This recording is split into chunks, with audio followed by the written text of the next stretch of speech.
Good morning. Morning, everyone. How do you do Friday? How do you do Friday? Kirsten and Cedric here from Utopia Wellness, and we're here to bring you our Good News Week wrap-up. Yes, How's your Friday going so far? Friday's going really well. Been- Just been at Been the dancing? gym and dancing, so it's always fun to dance. It's always a great way to start the day. Always puts a smile on the dial. Yes. You know, how do you fly? You know, fly could be an acronym. F is first, L is for love, and then Y is yourself. How do you fly today, people? How do you first love yourself today? What was the F for again? First.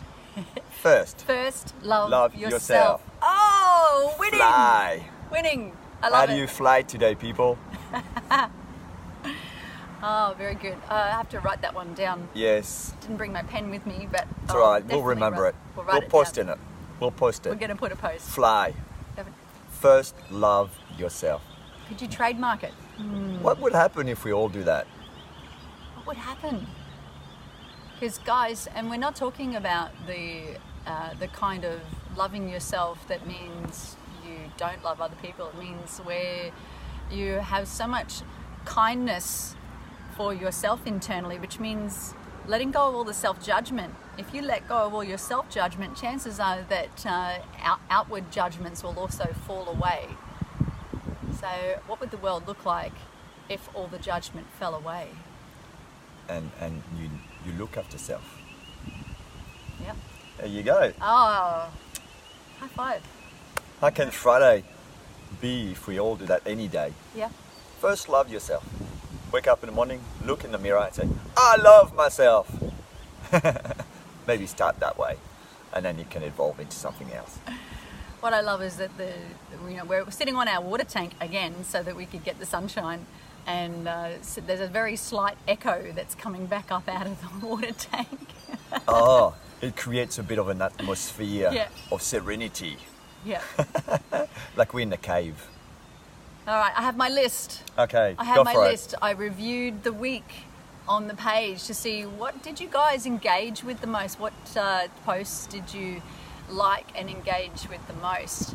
And so I would like to. We'll start with something I posted. It's labelled Shearjitsu, and it was a New Zealand shearer who in his young years ended up with a lot of back problems and problems with his body and injuries, because shearing is really, really hard work, as you can imagine.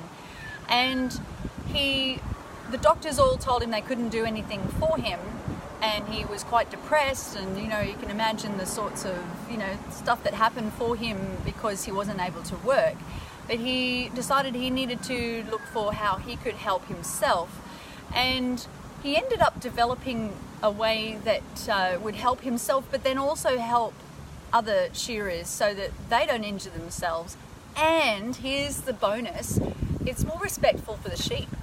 How awesome is that? Because it's the part of the shearing where they have to actually what they call catch and grab the sheep and then bring them to their shearing station that would be where most injuries were happening. And so that was the main part of just changing the way they're actually taking a hold of the sheep and bringing them to their station, and then also things that they can do for themselves and their bodies and being kinder to their own bodies as well as the sheep. So isn't it awesome how, by changing and bringing in this greater level of respect for the animal, it also flowed on to then more respect and well-being for the shearer. How cool is that? So that was that. If you want to have a look for that on the page, do check it out. Shearjitsu. I like the name. Yep.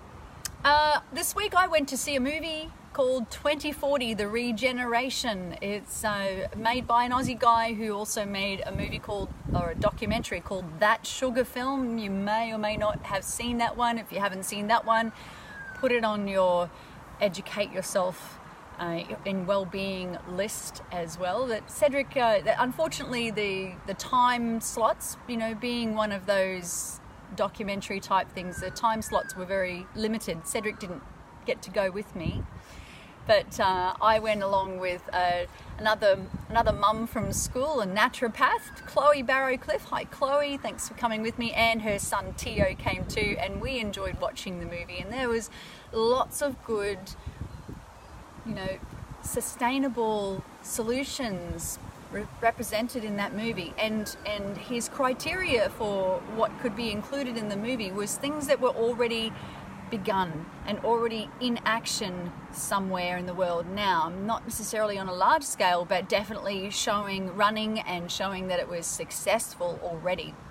Awesome. So it's still on at a few different cinemas. If you want to check out the trailer, do have a look for that post about 2040, the regeneration there. And I also included another post that came from the movie about permaculture in the ocean and growing seaweed and how that can do some really awesome things as well. So you might want to also check that out. If you want to donate, there's even a donation matching happening from Intrepid. The company Intrepid is matching anything that you donate. They're matching dollar for dollar. So how does it get better than that? They're going to do this permaculture thing off the coast in Tasmania. It's already started elsewhere just off the coast of the States, and they've raised enough money that they're going to start their first seaweed growing platforms off the coast of Tasmania. So fantastic for that. The London Marathon. They're aiming to reduce plastic by 200,000 plastic bottles by using, have you ever seen people in a marathon, they're running by and they're quickly just grabbing either plastic cups or plastic bottles of water to slug down a little bit of water as they're running by. Well, what the London Marathon is going to do is, instead of them grabbing a hold of a plastic cup or a plastic bottle, it's a little seaweed pouch, and so think of a squidgy kind of pouch, and inside is the water. So they grab these little pouches and they're able just to probably, I would say, bite and then suck the water out of the pouch, and then that seaweed pouch is easily biodegradable and compostable when they're done with it. Yeehaw! So that's fantastic when you start to see big events that are taking a more conscious lead in plastic reduction. Awesome. Yeah. What else on the list? We're trying to not waste too much time and get through things fairly quickly.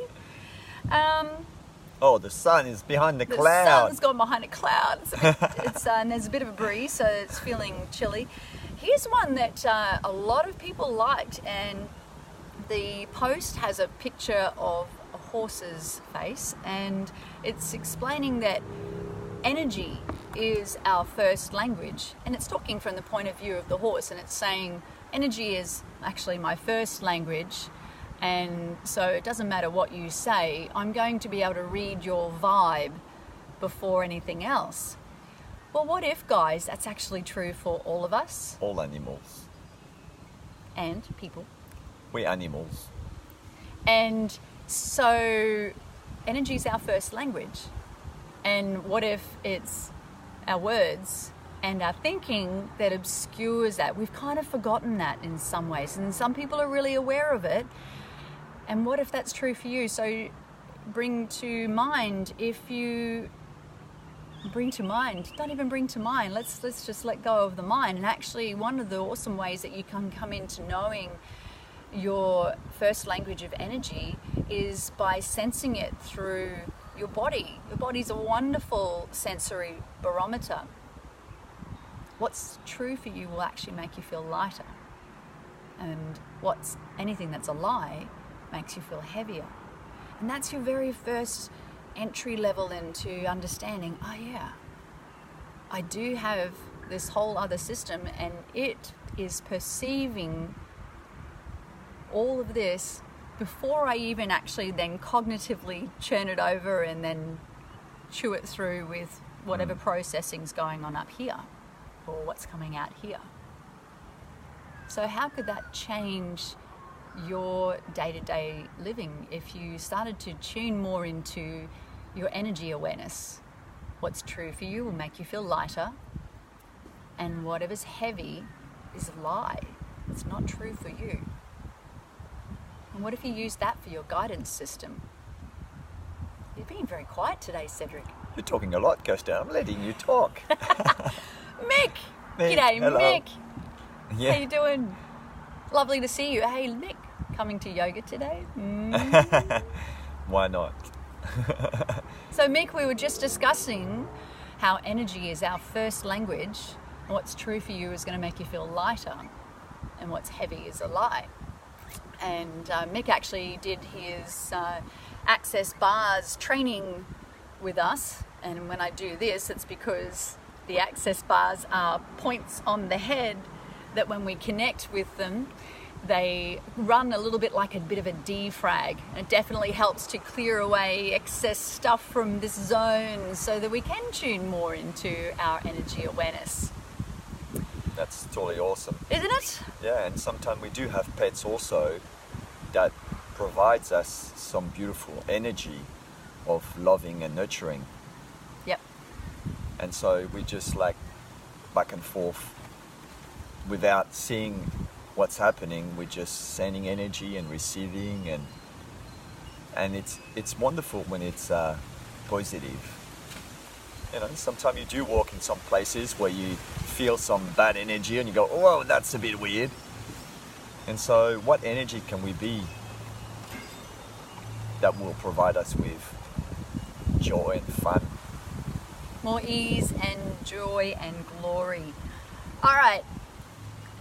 Our last post I wanted to chat to you about, that you engaged with the most this week, that you liked the most this week, was a story about a 70-year-old grandma who in 2018 cleaned 52 beaches.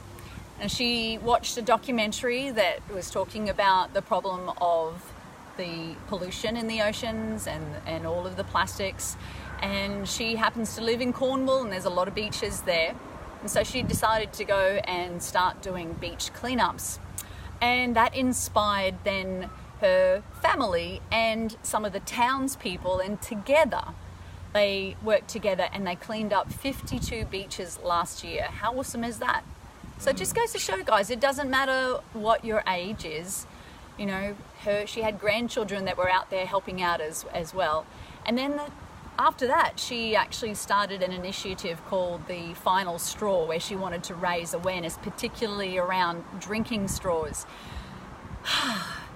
Really, really, really unnecessary item in our lives, guys. If you really feel like you have to have straws, there are much more kind to the earth alternatives now. So there's a whole industry that's sprung up around creating better straws if you need them. And plates and cups and cutlery, different things.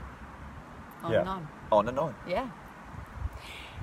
One final thing. Yes, your workshop. You got to mention about your mini workshop, only for ladies, which is I'm missing it. Cedric's sad that he doesn't get to come to my women's only mini retreat. Damn. Not tonight, but next Friday night, guys, I'm running a women's only intuitive embodiment mini retreat. We're going to start at 6:30 p.m, go through to 9:30, though I have a feeling we probably might go a little later than that, just because we're girls and we like to hang out and chat.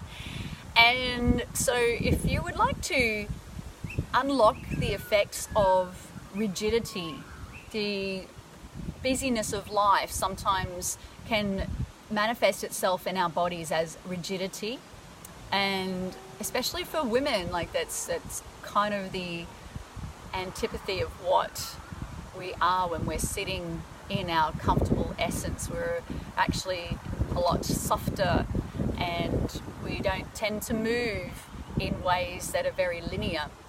So that's on the embodiment side. And then I'm being joined by a co-host who happens to be a psychic medium and intuitive healer. And so her part in the mini retreat is to be getting you guys even more in contact with your intuition. So am I allowed to ask a question? What is it you're going to do? Like yoga, moving, music, or is that top secret? Well, some of it's top secret. Oh, okay. We can't tell the boys everything. No, okay, fair enough.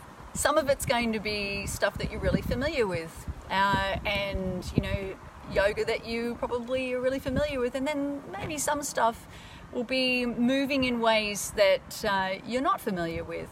And that's the whole idea, is to really investigate and explore the way we could check in with our bodies and see what's asking to be moved and how. Yeah? Sounds awesome. Sounds awesome to you? Yes. You'd have to get rid of this and put on a dress. Put on the dress and the tutu. Well, I'm sure this is going to be amazing mini retreats. Yeah. And so that's next Friday. Next Friday night. So the event is on our Utopia page. Do have a look and grab a space. We've got a few spaces left. So the early bird actually finishes up today. So if you'd like to jump on and grab that slightly cheaper price, you might want to do it today. Share the event even to your friends and family and whoever might benefit from it. Yeah. Pass it on. Cool. So have a great Friday. That's a wrap. That's a wrap. That's a Good News Week wrap from us. And if you want to check out any of those things that we were talking about, enjoy your Friday. My cup says merci on it, which is thank you. How grateful can you be for your day and everything that you have? Absolutely. Cultivate your attitude of gratitude. Yes, and fly. First, love yourself. Have a great weekend. From us in Utopia Wellness. Fly, fly, fly. Beautiful people. See you guys.